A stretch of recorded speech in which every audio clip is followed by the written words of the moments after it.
Good morning আমার প্রিয় বন্ধুরা। আমরা ওম ই সাইকেল থেকে আজ মোটর ভোল্টের এই ব্যাটারিটা সম্বন্ধে বিস্তারিত আলোচনা করব এবং দেখব এটার মেন যে সমস্যাটা। তো বন্ধুরা, এটা মেন যে সমস্যাটা সেটা এটার ভোল্টেজ কাট অফ হয়ে যাচ্ছে, এটা ঠিকঠাক মাইলেজ পাচ্ছে না, কিছু দিয়ে আমাদের এই বিএমএসটা কাট অফ করে দেয় ব্যাটারির মধ্যে সমস্যা থাকলে। এই ব্যাটারিটা ঠিক করবো ও বিস্তারিত তোমাদের সাথে আলোচনা করবো। ভিডিও শেষ পর্যন্ত অবশ্যই থাকবে তোমরা, আর ভিডিওটা ভালো লাগলে অবশ্যই লাইক কমেন্ট শেয়ার করে আমাকে উৎসাহিত জানাবে বন্ধুরা। তো আমরা প্রথমে ভোল্টেজটা দেখে নেবো বন্ধুরা কী আছে। তো বন্ধুরা, আমাদের টোটাল ভোল্টেজ শো করছে 39.6, 39.67 মতো দেখাচ্ছে। তো আমরা প্রত্যেক কাছে ভোল্টেজ চেক করবো। 3.3 volt, 3.3 volt, 3.3 volt, 3.3, 3.3, 3.3, 3.3, 3.3 volt, 3.3 volt, 3.3, 3.3, 3.3। তো বন্ধুরা, আমাদের ভোল্টেজ যেহেতু সবগুলো শো করছে, ওয়েল্ডিং বা কানেকশন কোনো সমস্যা নেই, আমাদের ভোল্টেজ ঠিকঠাক আমরা পাচ্ছি সবগুলো থেকে। তো আর একটু দেখে নেবো আমরা, এবার ডিটেলসে দেখে নেবো আমরা মোবাইলের মাধ্যমে যে আমাদের এটার ভিতরে কী ধরনের সমস্যা আছে। তো এটা লিথিয়াম ফসফেট ব্যাটারি আছে বন্ধুরা, আর আমরা ব্যালেন্সিং এটা কানেক্ট করে দিয়েছি। এটা 12S এর কানেকশন করা আছে, 36 ভোল্টের একটা ব্যাটারি। তো আমরা প্রথমেই দেখে নেবো বন্ধুরা, দেখো আমরা সেটিংটা ঠিক করে নেবো। এটা 8S BMS আছে, 12S, আর এটা LFP আছে বন্ধুরা, আমরা ওটা ঠিক করে নেবো। আর যা আছে এটা অটোমেটিক নিয়ে নেবে। তো বন্ধুরা, আমাদের দেখো আমি বলেছিলাম এটা কানেকশনটা ঠিক আছে। তোমরা এখানে দেখতে পাচ্ছ আমাদের কানেকশনটা পুরোটা দেখাচ্ছে 12S অবধি। এখানে B12 লেখা রয়েছে, 1 2 3 4 পরপর সাজিয়ে 12 এখানে আমাদের ঠিকঠাক সিরিজগুলো কানেকশন ঠিক আছে। তো আর বিএমএসটাও ঠিকই থাকে, বিএমএসটাও সহজে খারাপ হয় না বন্ধুরা আমাদের। তো এটা পরবর্তীতে আমরা অবশ্যই চেক করে তোমাদেরকে দেখাবো বিএমএসটা কী পজিশন আছে, আমরা সেটা পুরোটাই রিকভারি করবো বলে অবশ্যই আমাদের সাথে থাকো। তো বন্ধুরা চলো এবার চপাট করে আমরা এটা খুলে নিই, দেখি ভিতরে কী তথ্য লুকিয়ে আছে যার জন্য আমাদের এত সমস্যা হচ্ছে ব্যাটারিটা।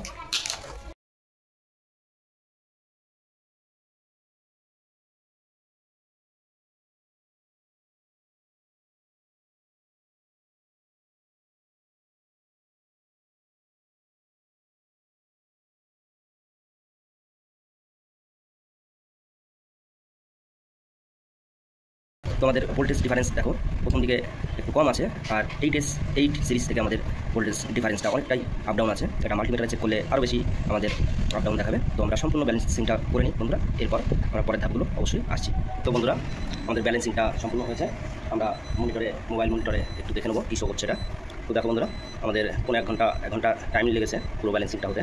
তো আমাদের এখন প্রত্যেকটা সিরিজে আমাদের ভোল্টেজটা একই রকম শো করছে, আমরা দেখলে বুঝতে পারবো। তো আমাদের ব্যালেন্সিংটা কমপ্লিট হয়ে গেছে বন্ধুরা। আমাদের যে বিএমএসটা আছে ওটা আরেকবার রিস্টোর করতে হবে। তো চলো আমরা বিএমএসটা রিস্টোর করি, তারপরে আমরা সম্পূর্ণ ব্যাটারিটা পুনরায় বক্সে সেট করব।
আমরা দেখতে পাচ্ছি মোটর ভোল্টের এই সাইকেলটিতে আমার ব্যাটারি ইনস্টল করা হয়ে গেছে। আমরা গাড়িটা অন করে নিয়েছি, এই যে তার ডিসপ্লে। তো আমরা প্রথমে একটু রান করে দেখি।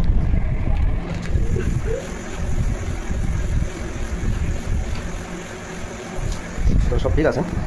আমি এটা স্পিডে চালালে এই যে স্পিড গিয়ারটা আমরা চেঞ্জ করতে পারি। তো এটা দেখো আমাদের যথেষ্ট স্পিডে চলছে, এটা 30 কিলোমিটার বেগে চলছে আপাতত।